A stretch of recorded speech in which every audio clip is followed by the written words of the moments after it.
Le 15 janvier 2004, en début de matinée, Corinne Boutolo se rend avec son mari, Éric Boulon, place du Marché, à Saint-Jean-d'Angély.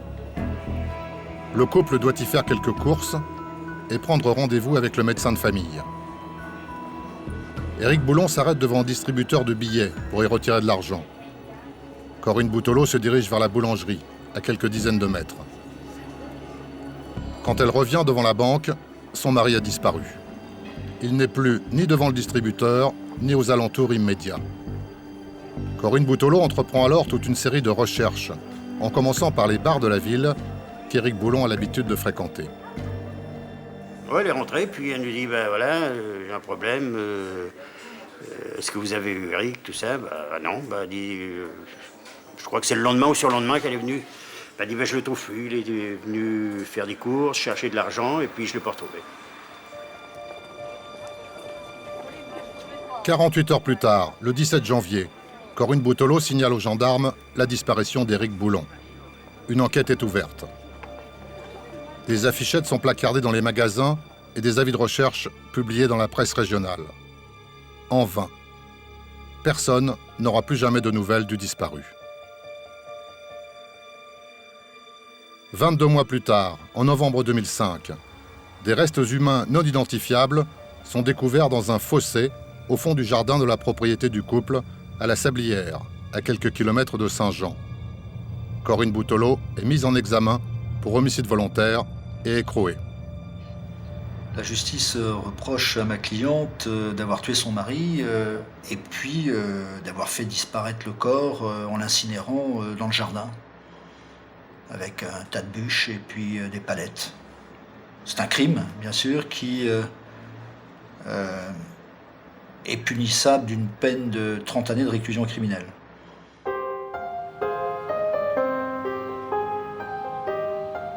Le procès de Corinne Boutolo s'ouvre le 4 février 2008 devant la cour d'assises de la Charente, à Saintes. La justice a prévu d'y consacrer 2 journées d'audience. 17 témoins ont été convoqués, ainsi que 8 experts. Tous les membres des familles sont présents, dont les 4 enfants du couple. Ils devront témoigner dans ce procès où leur mère est accusée d'avoir tué leur père.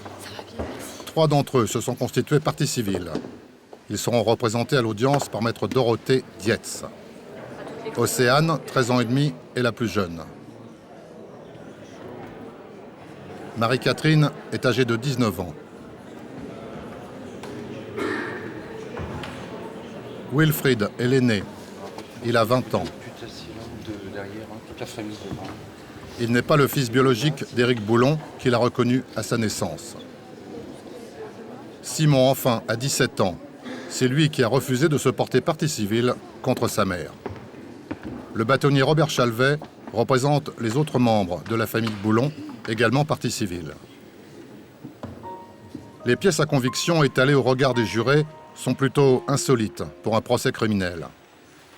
Il y a là une vieille brouette métallique, un portefeuille et un mixeur de cuisine.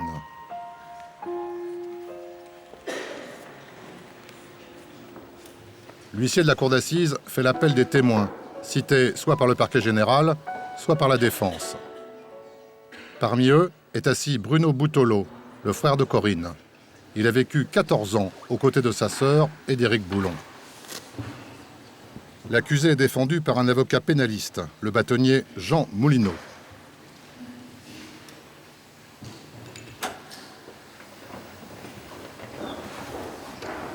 Corinne Boutolo avait 37 ans au moment de la disparition de son mari. Elle en a 41 aujourd'hui. Elle est détenue depuis 2 ans et 2 mois. Poursuivie pour homicide volontaire, elle encourt une peine de 30 années de réclusion criminelle. C'est tout simple, hein. Donc il faut rester bien concentré, bien dedans. C'est ce que je fais, je fais mon possible. Mais c'est très bien, il ne faut pas changer les choses. Triste, abattu. Vous avez pris quelque chose ce matin? Non, rien. J'ai rien pris, je vais faire face à... Il faut faire face, il faut aller jusqu'au bout. Okay. D'accord. Il faut vraiment vous défendre. J'ai fait mon possible. Sans en faire trop, il faut rester naturel. Il ne faut pas en rajouter, surtout pas. Il rester dans la vérité, dans le naturel.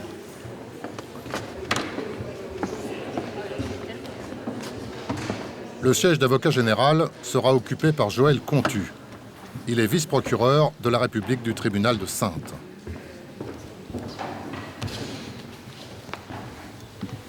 Monsieur l'avocat général, vous avez été informé que j'avais cité 4 nouveaux témoins. Non, 3, mais j'en ai cité 4 aussi, normalement. La Cour! Les débats seront dirigés par Nathalie Pignon, présidente de la Cour d'assises de la Charente. L'audience est ouverte, vous pouvez vous asseoir. Cette première matinée d'audience sera consacrée aux circonstances de la disparition d'Éric Boulon.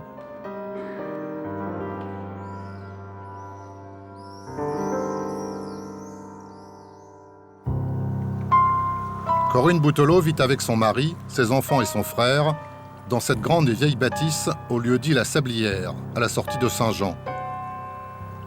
En janvier 2004, Éric Boulon a 43 ans. Il n'a guère le profil d'un disparu volontaire.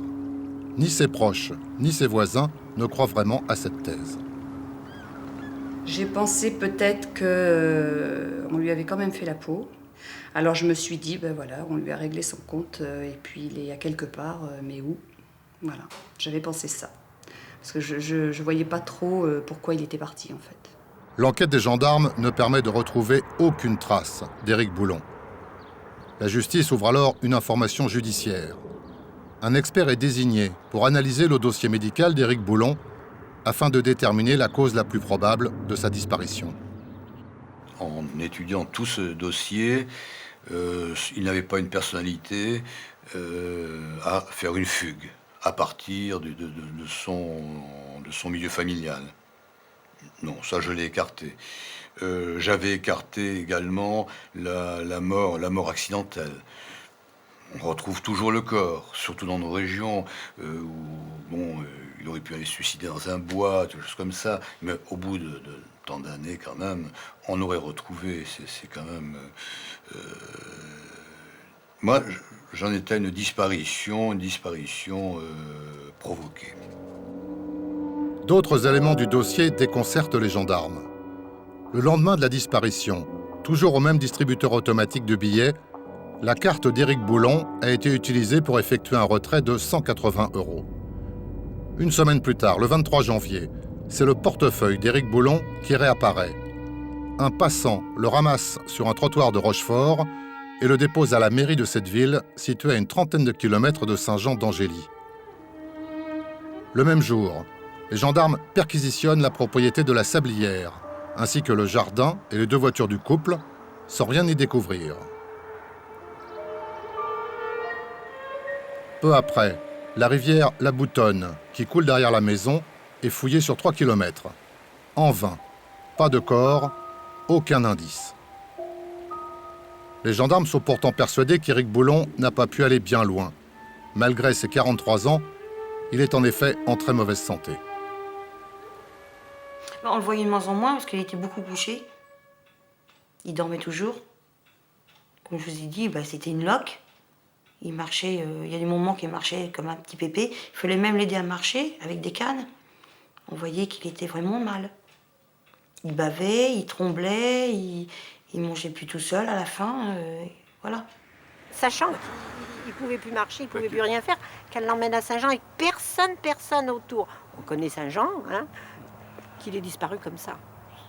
Mais bon, elle avait dit ça, alors on n'a pas cherché plus loin. Le temps passe et l'enquête semble s'enliser. Malgré leurs efforts, les gendarmes ne retrouvent aucun témoin ayant vu Éric Boulon vivant après le 15 janvier. Corinne Boutelot, de son côté, mène ses propres recherches. Alors elle est venue dans l'après-midi me dire que Éric avait disparu, ce qui m'a étonnée, parce que j'ai dit ça c'est bizarre, qu'il ait disparu. Je dis comment déjà? Je dis parce qu'il ne marchait pas beaucoup.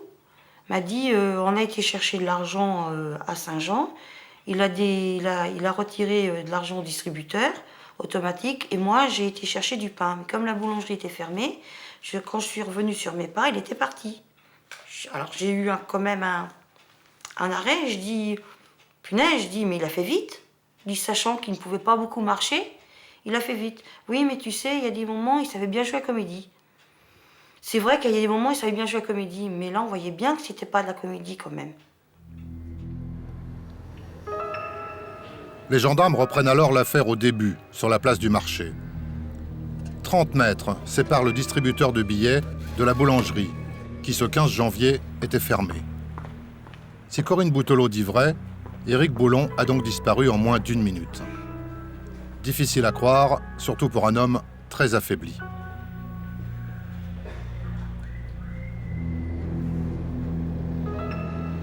Doutant de plus en plus de la véracité de son témoignage, les enquêteurs placent alors Corinne Boutelots sur écoute téléphonique.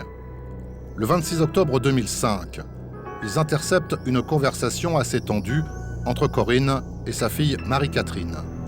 Celle-ci menace sa mère, qui tente de l'en dissuader, d'aller raconter aux gendarmes ce qu'elle sait à propos du fameux portefeuille de son père retrouvé à Rochefort. Le 2 novembre suivant, les membres de la famille sont placés en garde à vue. Et ben, c'est à cause de cette écoute téléphonique que les gendarmes m'ont dit voilà, on te met en garde à vue parce qu'on sait que tu sais un truc. Je suis bon, d'accord. Au début, je disais non, je sais rien et tout, j'ai rien à dire. Puis après, ils font ben, tu sais, tu resteras en garde à vue jusqu'à ce que tu dises la vérité. Marie-Catherine raconte alors où et comment elle a vu le portefeuille le lendemain de la disparition de son père.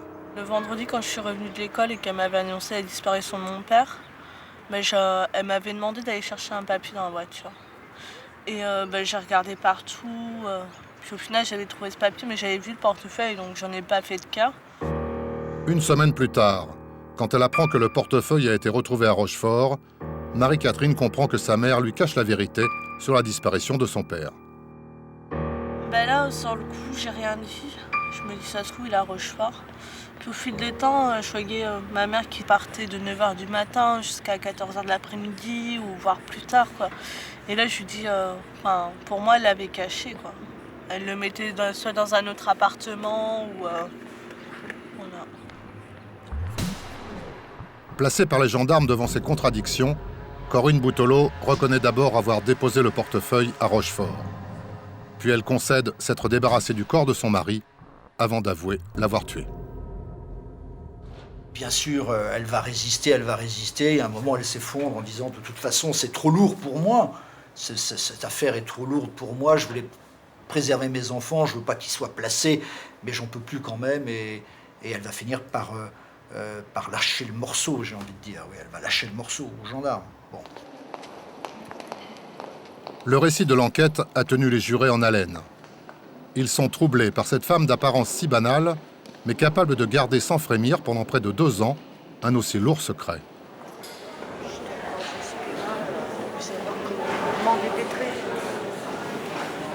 Ouais, ça j'imagine, mais il faut vraiment bien expliquer quoi. Ça s'est passé ce soir-là.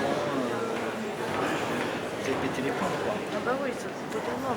Est-ce que vous n'avez pas eu le sentiment aussi, est-ce que vous n'avez pas eu un moment l'impression, moi j'ai ce sentiment que finalement vous en êtes voulu un peu d'avoir laissé vos enfants là-dedans? 100%. 100%.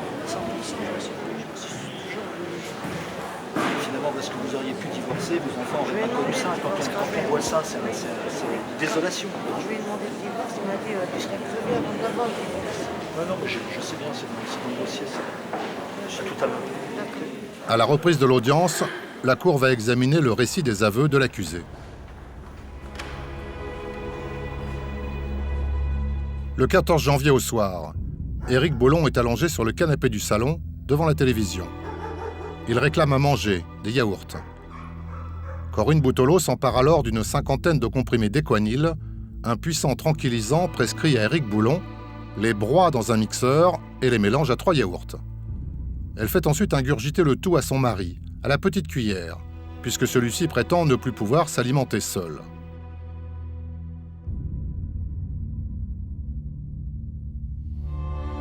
Le lendemain matin, à 6h, Corinne trouve son mari mort, la télé encore allumée.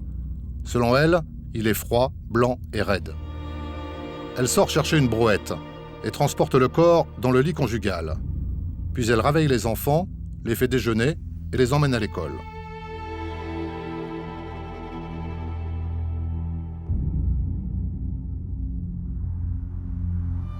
De retour à la sablière, elle transporte le corps au bout du jardin, le place sur un tas d'immondices, ajoute des vieux chiffons et des morceaux de bois et enflamme le tout. Le bûcher, qu'elle alimentera tout au long de la journée, se consumera jusqu'au soir sous la fenêtre des voisins. Et tu te souviens pas une journée qu'on était tous les deux, qu'on se demandait, il n'y a que ça, mais non, aucune certitude, et puis enfin, je l'affirmerai jamais. Je l'ai jamais affirmé, je vais pas l'affirmer aujourd'hui. C'est juste le soir, là, mais vraiment une odeur. Oh là là, je me rappellerai toujours. On rigolait, mais après on a dit, on avait raison. Ben oui, on avait raison.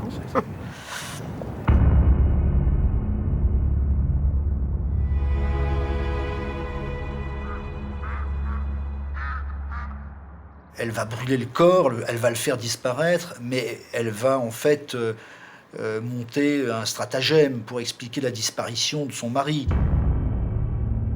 À 10h du matin, ce même jour, Corinne Boutolo prend la route de Saint-Jean-d'Angély. Elle prélève 40 € au distributeur de la place du marché, la somme exacte que Boulon avait l'habitude de retirer. Puis elle s'inquiète de son mari, au cabinet médical où il devait se rendre d'abord, puis dans les bars et chez des amis.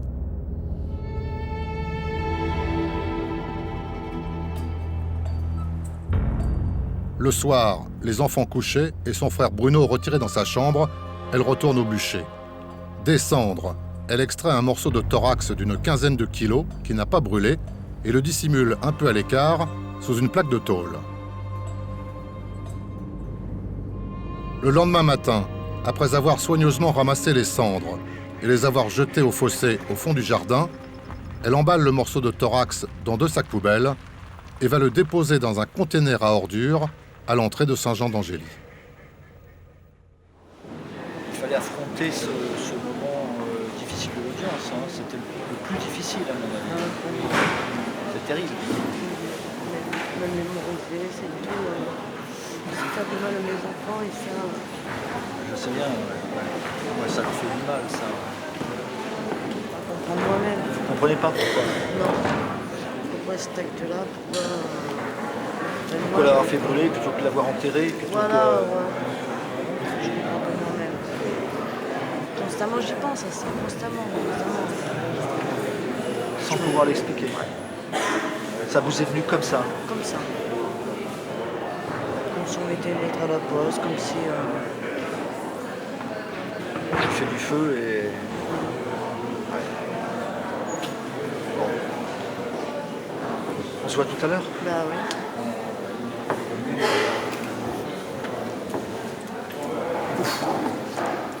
C'était dur ce matin. On est bien entré dans le détail quand même. Ce qui m'a peut-être le plus choqué, c'est le manque d'émotion. On avait affaire à quelqu'un, elle m'a fait penser, sans rentrer dans l'intellectualisme, à l'étranger de Camus. Elle a dit les faits sans aucune émotion particulière, même dans le ton de sa voix. Et je ne suis pas convaincu qu'elle ait des remords pour les faits qu'elle a commis. C'était très très dur, je pense, pour les enfants d'entendre tout cela, et notamment aussi pour son fils Simon, qui jusqu'à présent ne voulait pas croire qu'elle avait fait ça. Donc pour eux, c'est très dur parce qu'ils ont enfin entendu de la bouche de leur mère ce qu'elle a fait. Bien entendu, c'est normal, c'est leur mère. Ils ne voulaient pas le croire, ils se refusaient à le croire. Elle le tue, mais en plus, elle le brûle. Vous avez vu à l'évocation notamment de la façon dont elle a fait ça, mettre les restes des ossements dans des sacs poubelles. J'ai observé les enfants au moment où elle disait qu'il y avait un sac, où la présidente lui rappelait qu'il y avait un sac qui avait été percé par un os et qu'il a fallu mettre le tout dans un deuxième sac. J'ai regardé les enfants et c'est d'ailleurs à ce moment-là qu'il y en a un d'eux qui est sorti, Marie-Catherine il me semble, parce que c'était trop dur d'entendre des choses pareilles. Donc je crois que la manière va rester à leur esprit. J'avais pitié d'elle, j'avais la haine envers elle. Pendant un temps j'étais sortie, j'étais vraiment pas bien. Et je lui ai dit à mon avocat, j'ai eu de la chance, fallait que je sorte, autrement ma mère je lui sautais dessus.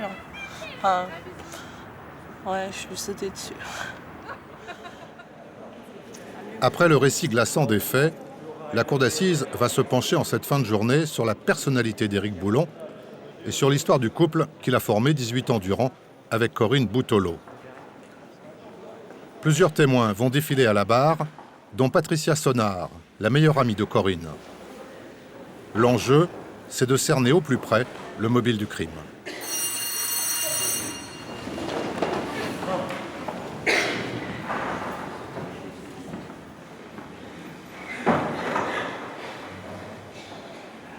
La cour.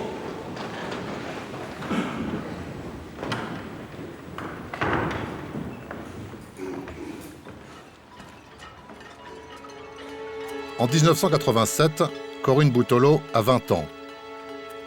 Elle vit avec sa mère à Villeneuve-les-Salines, près de La Rochelle, une vie modeste, dira-t-elle, avec des Noëls sans cadeaux.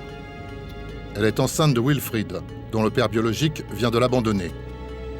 Elle rencontre Éric Boulon, qui s'engage à reconnaître l'enfant. Un an plus tard, le couple va s'installer à la maison de la Sablière, dont avec son frère Bruno, Corinne a hérité. C'est là qu'elle a passé son enfance, avant le divorce de ses parents en 1977. C'est là aussi que naîtront les 3 enfants du couple. Ah ben on l'a vu arriver, Éric Boulon. C'était une grande gueule, c'est lui qui avait tout, c'était le dominateur. Monsieur Boulon, lui, était quand même particulièrement grossier, vulgaire, et il avait toujours des paroles un peu déplacées. Et je le voyais très souvent alcoolisé. Voilà. C'est vrai qu'il avait, à ce moment-là, il buvait parce que ça se voyait. Il avait toujours son verre de vin pas très loin. Quand il faisait beau, quand on était dehors, quand on buvait le café dehors, c'est vrai qu'il était rendu souvent à la maison, aller servir un verre de vin avec la touque, parce que c'était carrément la touque de vin. Il était plus énervé quand il était plein, quoi, mais c'est tout. Quand il avait pas bu, c'était un homme comme vous et moi. Mais le jour où il avait un peu d'alcool ou quelque chose qui l'avait piqué, comme on dit, une mouche qui l'avait piqué dans la tête, il était infernal. Infernal. Le 13 juillet 1991, un peu après la naissance de Simon et 3 ans avant celle d'Océane, Corinne et Éric se marient. L'apéritif de mariage, alors ça c'était le 14 juillet au soir. Mais il était ivre de chez ivre. Hein. Ah ben, le lendemain matin, elle était assise sur une chaise devant. Hein. Ça, c'est pas moi qui l'ai vu, c'est ma femme. Hein. Puis ça, de toute façon, c'est authentique. Hein. Comme je vous dis, la nuit de noces, peut-être ensemble, mais la deuxième, chacun de son côté.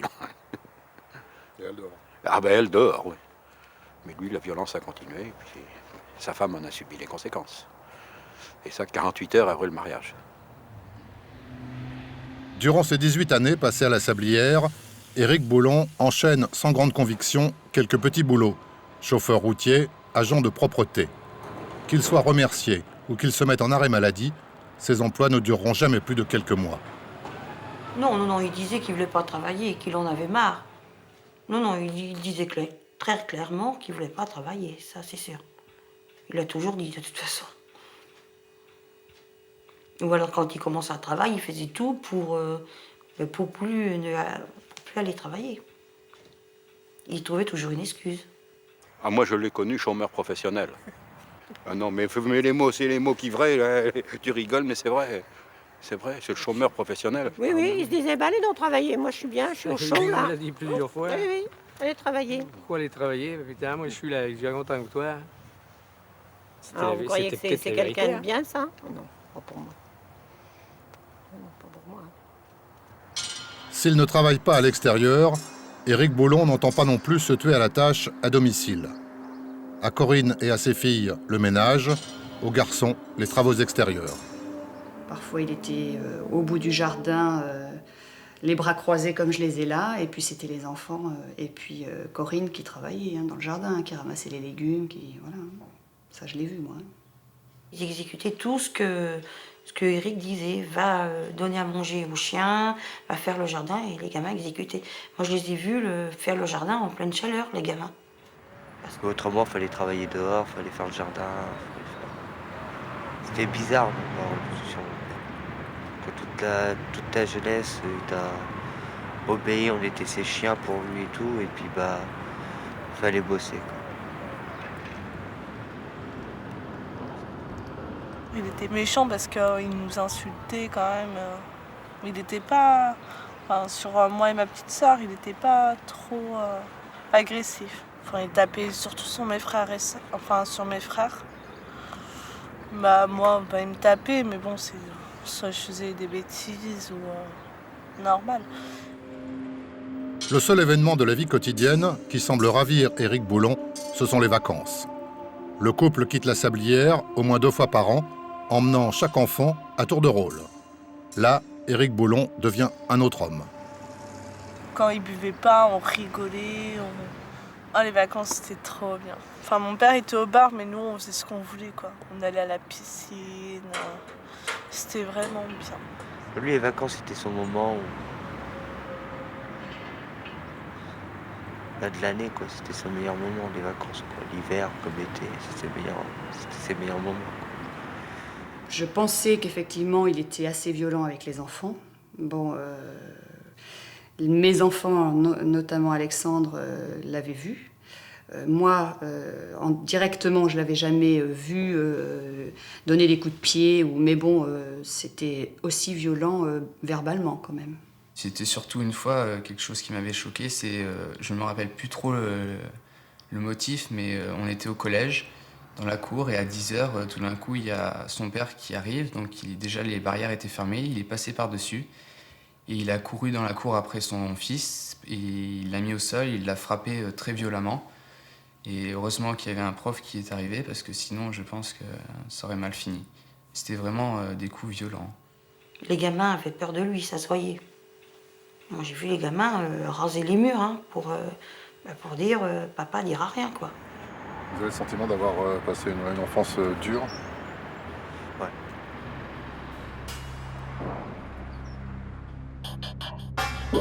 À l'audience, le médecin de famille évoque un climat de terreur familiale. Corinne en est la cible régulière, notamment parce que son mari la soupçonne, non sans quelques raisons d'ailleurs, d'entretenir une liaison extra-conjugale. Ah, il était très jaloux. Oula, très jaloux. Il le disait d'ailleurs. Déjà, il y a peut-être aussi peur que quelqu'un vienne voir Corinne, peut-être, parce qu'il a fait quand même monter un mur de 2 mètres de haut pour pas qu'on la voie, que le voisin la voie. Déjà, on voyait bien qu'il y avait quelque chose qui allait pas déjà là. Quand mon père disait ouais tu sors pas, ma mère elle avait pas intérêt à sortir, quoi. C'est comme pour se mettre en jupe, c'est soit mon père lui fait ouais aujourd'hui tu te mets en jupe, ou soit autrement elle se mettait tout le temps en pantalon. C'est mon père qui décidait si elle se mettait en jupe aujourd'hui ou pas, quoi. Si chaque proche de la famille peut citer au moins un acte de violence commis envers Corinne Boutolo, aucun ne soutient que la brutalité du maître de maison était pour autant quotidienne. Enfin, je peux pas dire qu'il y a eu de la violence parce que j'ai jamais vu, mais j'ai déjà vu mon père insulter ma mère. Ça, j'ai déjà entendu. Même quand on était dans nos chambres, quand on les entendait s'engueuler et tout. Enfin, voilà. Ça se dégradait de plus en plus, quoi. Moi, une fois, je lui ai demandé ouvertement si son mari la battait. Elle m'avait répondu que non. Moi, je pense qu'elle n'avait pas osé. Qu'elle n'avait pas osé me le dire. Mais je ne l'ai jamais vu avec un œil au beurre noir, je ne l'ai jamais vu avec des coups.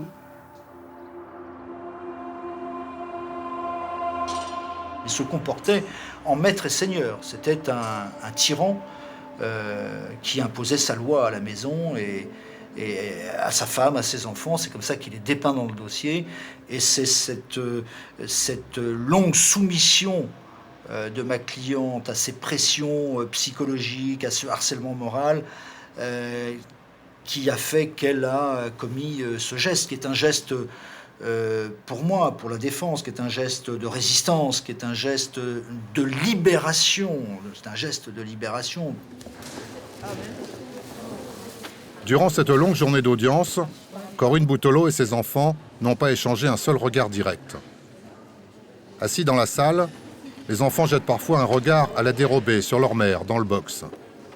L'accusée s'efforce de ne pas tourner les yeux dans leur direction, comme si elle craignait d'y lire un reproche insoutenable. Celui d'avoir tué un homme qui, malgré ses défauts, était leur père. Par moments, j'ai eu l'impression qu'on faisait plus le procès de la victime que le procès de l'accusé. Aujourd'hui, on a beaucoup parlé d'Éric Boulon.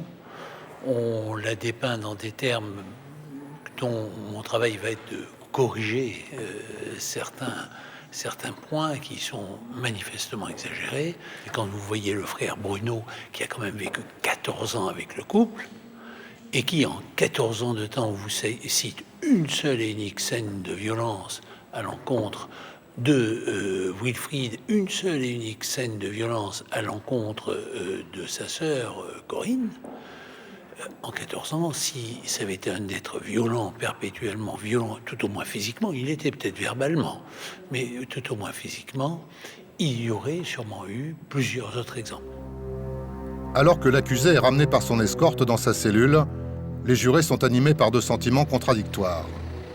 La commisération envers une femme parfois battue, régulièrement humiliée, et l'horreur soulevée par les circonstances du crime et par la froideur clinique avec laquelle elles ont été racontées par l'accusé. Pour la cour d'assises, en cette fin de première journée, Corinne Boutolo reste une énigme.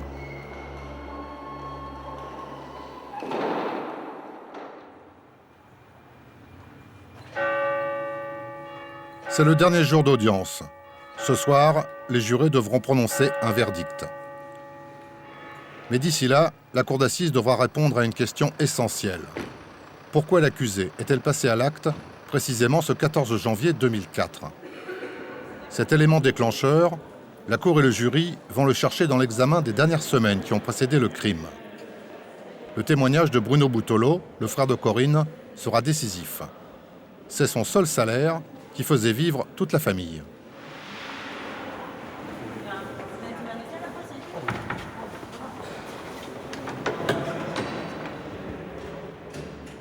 Je voyais bien, je dis c'est bizarre, j'en parlais avec mon mari, il n'y a pas beaucoup d'argent, ils arrivent quand même à se payer des vacances. Je dis c'est bizarre qu'il y ait, après par la suite, à force de parler un petit peu, il y a des mots qu'on lâchait. Bruno nous aide, Bruno donne de l'argent. Alors, moi, j'ai compris qu'après que Bruno les aidait énormément. Je pense qu'il y avait les allocations et puis il y avait Bruno, le frère de Corinne Boulon, qui était là, donc qui amenait quand même un salaire. Donc ça permettait, avec les allocations, quand même son salaire ou ses indemnités de chômage, ou je ne sais pas trop comment il fonctionnait, mais bon, ça fonctionnait quand même. Puisqu'ils avaient aussi ordinateur, ils avaient... Même un jour, je me souviens, Alexandre m'a dit tu vois, ils ne travaillent pas beaucoup et pourtant, ils ont plein de choses aussi. Hein. Depuis de longues années, il remettait à sa sœur sa paye, tous les mois, laquelle lui donnait de quoi faire le jeune homme pour ses cigarettes ou aller boire un coup avec les copains, ce qui était une source de revenus indéniable. Fin 2003, Bruno avertit sa sœur et son beau-frère. Il va se marier et déménager. Pour Éric Boulon, c'est la ruine financière assurée. Quand il a commencé à fréquenter Sandrine, il voulait faire sa vie, ce qui est normal. Il leur avait averti longtemps avant, oui. Comme quoi, qu'à partir du mois de février, il allait vivre avec Sandrine. Voilà. Et en fait, le frère va s'en aller, celui qui apporte l'argent à la maison va aussi s'en aller. On demande à ma cliente de vendre la maison parce qu'en fait, la maison lui appartient avec son frère. Et il y a tout ce contexte-là. À la fois, le frère s'en va, elle va se retrouver dans un face-à-face terrible avec son époux. Donc la contrainte, il n'y a plus de médiateur, il n'y a plus d'intermédiaire présent pour, etc. Donc elle va se retrouver seule avec ses enfants et son mari potentat tyrannique. On ne peut pas ne pas y voir une relation qui a peut-être décidé Mme Boutolo à passer à l'acte. Un deuxième événement, toujours fin 2003, intrigue la cour d'assises. C'est la soudaine déchéance physique d'Éric Boulon. À au moins 3 reprises, en effet, entre les mois de novembre et de décembre, il est hospitalisé dans un état comateux. Les pathologies dont il souffre sont nombreuses. Cirrhose alcoolique, état dépressif, encéphalopathie. Mais à chaque fois, les médecins observent que le patient leur arrive en état de misère physiologique et ils notent toujours le même diagnostic, surdosage médicamenteux. Il y a eu surdosage médicamenteux. C'était au départ lorsque M. Boulon arrivait aux urgences. On constatait qu'il était dans un état pseudo-comateux, qu'il avait des propos incohérents, Alors, on se dit, est-ce l'alcool? Est-ce les médicaments? Bon, parfois, il n'avait pas d'alcool dans le sang. Et là, on constatait qu'il avait des taux de benzodiazépine ou des taux de neuroleptiques en quantité importante dans le sang. Donc, est-ce que ces prises de médicaments sont volontaires? Est-ce que c'est un suicide à petit feu? Il en a marre de la vie et puis il prend des médicaments comme ça. Est-ce que c'est une prise accidentelle? Est-ce qu'il se trompe dans les médicaments? C'est un encéphalopathe. Est-ce qu'il se trompe? Ou, troisième solution, est-ce qu'on lui donne trop de médicaments pour le calmer, parce qu'il est violent? On avait remarqué avec mon père aussi un jour, il m'a fait regarder l'ordonnance.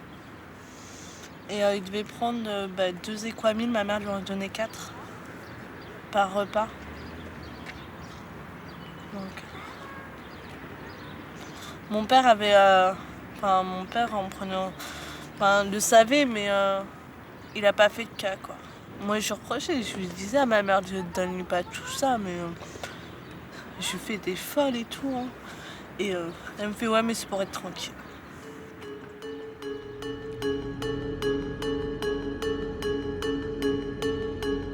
À chaque fois, tous les témoins sont d'accord pour dire quand il partait à l'hôpital, il était dans un très mauvais état. Lorsqu'il revenait, il était bien. Et très rapidement, sa santé déclinait. On ne peut pas ne pas y voir des répétitions. Des répétitions à l'acte fatal qui est intervenu quelques semaines plus tard. Je pense qu'elle a dû essayer tout doucement quand même de l'empoisonner avant le mois de janvier 2004. Ces surdosages de médicaments auraient pu constituer des faits de préméditation et conduire la justice à poursuivre Corinne Boutolo pour assassinat. L'accusation n'a pas souhaité retenir ces faits, mais leur évocation à l'audience a ébranlé les jurés. Une nouvelle fois, le pragmatisme dont a semblé faire preuve l'accusé a du mal à coller avec son image de victime ayant agi sous une brutale impulsion.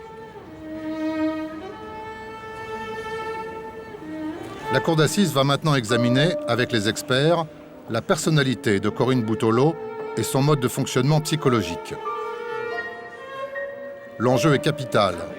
Les experts doivent se prononcer sur le degré de responsabilité de l'accusé. Ce sera le tournant du procès. Madame Boutolo a très peu de contact avec l'extérieur, très peu de contact sur le plan social, sur le plan relationnel, sur le plan affectif, sur le plan professionnel, elle ne travaille pas. Donc tout cet enchaînement de choses contribue à créer une personnalité très repliée sur elle-même. Elle ne m'a jamais rien dit. Elle était très renfermée, Corinne. Elle y est toujours d'ailleurs très renfermée. C'est Corinne, on l'a vu net ici. Comme elle a dit, elle est née à Saint-Jean. Ses parents habitaient la maison derrière. Elle a passé toute son enfance jusqu'à 10 ans, ici. Une petite fille sans problème. Tout ça s'est dégradé, bon, c'est pareil, c'est quand le père s'est mis à boire. Le père de Corinne Boutolo était agriculteur. Ses excès alcooliques conduiront son épouse à quitter la Sablière pour Villeneuve-les-Salines et puis à divorcer en 1977. Corinne avait alors 10 ans. Son père décédera à 43 ans en 1983. Le décès paternel qui est quelque chose de vraiment pivot, charnière au niveau de la construction de sa personnalité, puisqu'à partir de ce moment-là, elle va décider que au niveau des relations avec les hommes, ça va être quelque chose de complexe. Le fait que ce père lui manque et le fait que la mère ait abandonné ce père, il y a quelque chose qui va être dans sa représentation à elle, ensuite de son histoire affective, ça va être quelque chose de très compliqué ensuite pour pouvoir vivre des relations affectives. Et on le verra par la suite, les relations affectives ont toujours été marquées de quelque chose de très compliqué en fait. Après le père de Wilfried, Éric Boulon était le deuxième homme de la vie de Corinne Boutolo. Au début des années 90, il y en aura un troisième, un voisin, qu'Éric Boulon surprendra en train de sauter par la fenêtre de la cuisine. C'est avec cet homme que Corinne tentera, en vain, de renouer après le crime.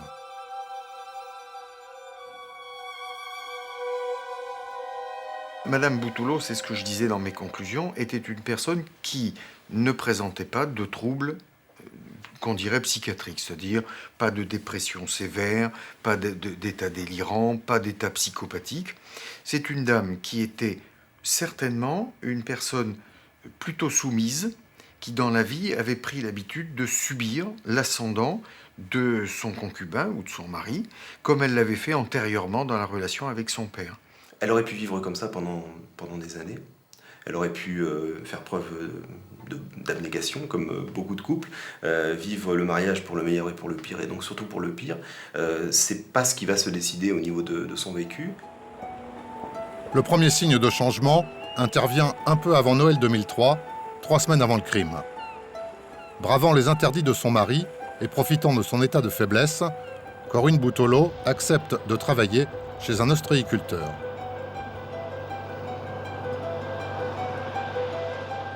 Pour elle, oui, je crois que c'est important parce qu'elle avait toujours eu le désir de travailler déjà. C'était déjà une bosseuse d'avance. Et je crois que c'était un petit peu de liberté. Elle était même bien, d'ailleurs, elle blaguait. En travaillant, elle blaguait. L'humeur d'Éric Boulon, en revanche, s'assombrit. À la Sablière, les scènes se succèdent. Paroles blessantes, vaisselle cassée et coups de béquille. Quand elle s'occupait de lui, à la fin, de toute façon, il n'y avait plus d'amour, hein. Faut dire ce qui est. On voyait qu'elle avait des gestes plus sévères. Brutal, un peu. Pas brutal, mais sec. Une fois, elle l'a assis un peu sévèrement.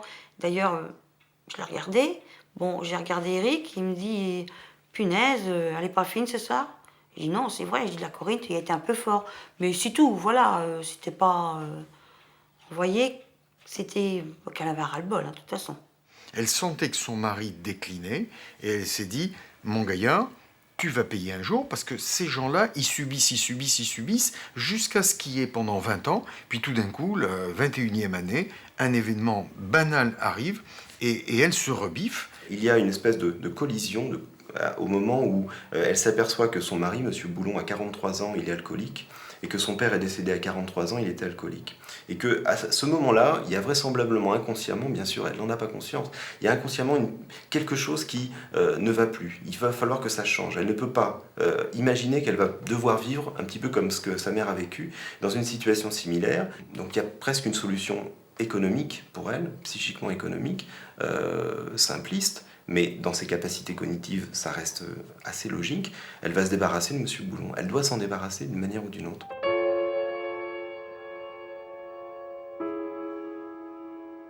Dans notre culture judéo-chrétienne, le feu est purificateur. Et c'est à la fois un acte de vengeance, un acte qui purifie, c'est-à-dire celui qui est diabolique. C'est l'acte ultime de faire disparaître quelqu'un. C'est-à-dire qu'il n'en reste rien, aucune trace. Le grand feu, tout ça, on est habitué. On va y enterrer, le père au fond du jardin, ça s'est bien passé. Mais là, faire le feu, ça heurte encore dans la jalousie.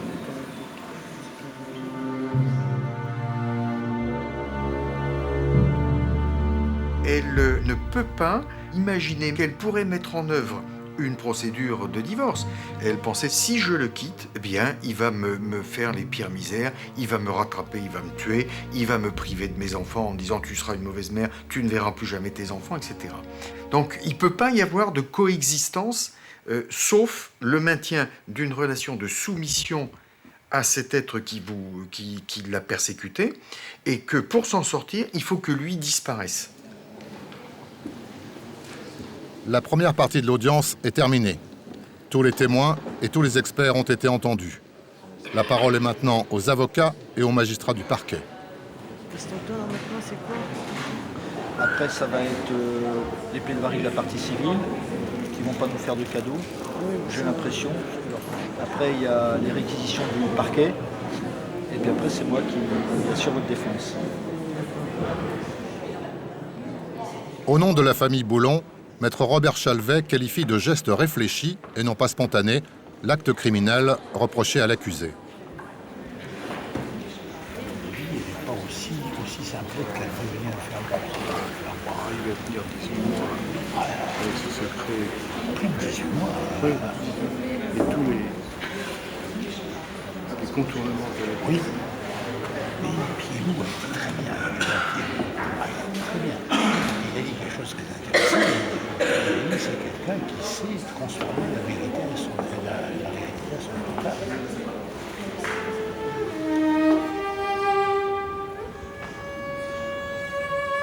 La parole est maintenant à maître Dorothée Dietz pour les 3 enfants qu'elle représente. Donc, je vais d'abord commencer par parler de votre vie de famille avant la disparition de votre père, parler un petit peu d'un père qui était, c'est vrai, autoritaire et sévère, et d'une mère qui était elle aussi laxiste.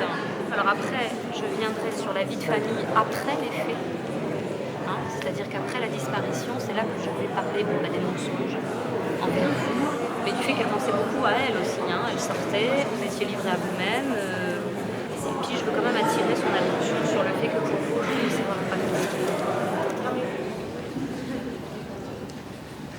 Ce qui me fait le plus mal, c'est de nous avoir menti pendant 2 ans, d'avoir fait croire des choses pour nous foutre la haine envers notre père et d'avoir tué mon père.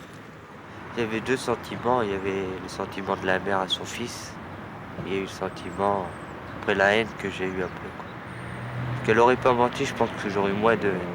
Parce que si le geste en lui-même, ça donne beaucoup de haine quand même. Voir que ta mère a pu faire ça. Bien entendu, je leur ai dit quelle peine elle encourait. Le maximum, c'est 30 années de réclusion criminelle. Ce n'est pas ce qu'ils veulent, mais ils veulent une juste condamnation. Et pour eux, une sanction aux alentours de 20 années ne leur paraîtra pas démesurée. Au nom de la société, l'avocat général Joël Contu demande aux jurés de ne pas accorder d'indulgence à Corinne Boutolo, responsable d'une mort ignoble. Le magistrat requiert une peine de 20 années de réclusion criminelle. 20 ans, c'est des réquisitions pour un crime crapuleux. Là, on n'est pas du tout dans ce registre-là. On est dans une affaire de violence conjugale qui se termine par un acte de révolte, un acte de libération, un acte de résistance. Non, 20 ans, c'est vraiment excessif. Je suis resté vraiment confondu quand j'ai entendu les réquisitions du ministère public. C'est pas possible.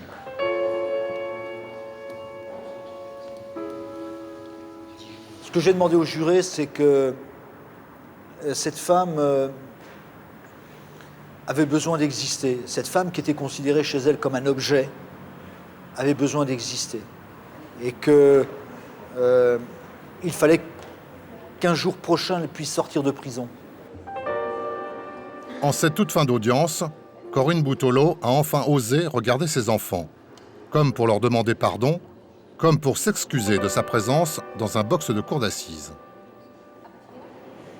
Et à la fin, par contre, mon seul dessin, c'est avant de repartir, essayer de leur faire un bisou à mes enfants.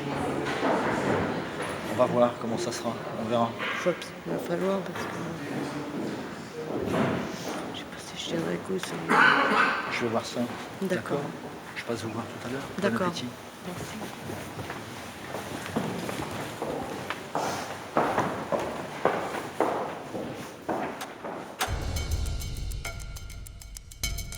Les 3 magistrats et les 9 jurés, 9 femmes et 3 hommes, se sont retirés dans la salle des délibérations. Il leur faut définir collectivement la peine à laquelle ils vont condamner Corinne Boutolo. Pour cela, il leur faut faire la part entre les humiliations et les violences subies par l'accusé et la cruauté du geste criminel commis avec une froideur glaciale.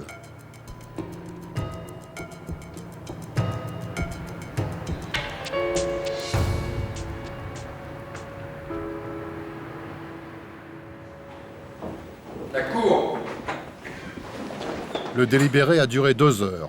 L'audience reprend. C'est reprise, vous pouvez vous asseoir. À la question, l'accusée Corinne Boutolo est-elle coupable d'avoir à Ternan, dans la nuit du 14 au 15 janvier 2004, donné volontairement la mort à Éric Boulon? La réponse est oui, à la majorité de 8 voix au moins.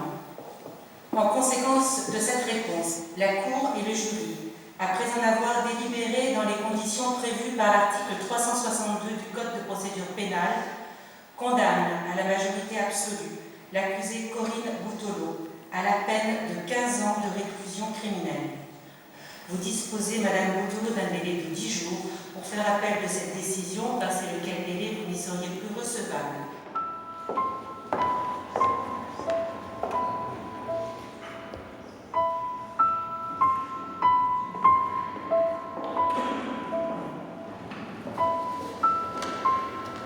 La cour d'assises de la Charente a condamné Corinne Boutolo à la peine de 15 années de réclusion criminelle.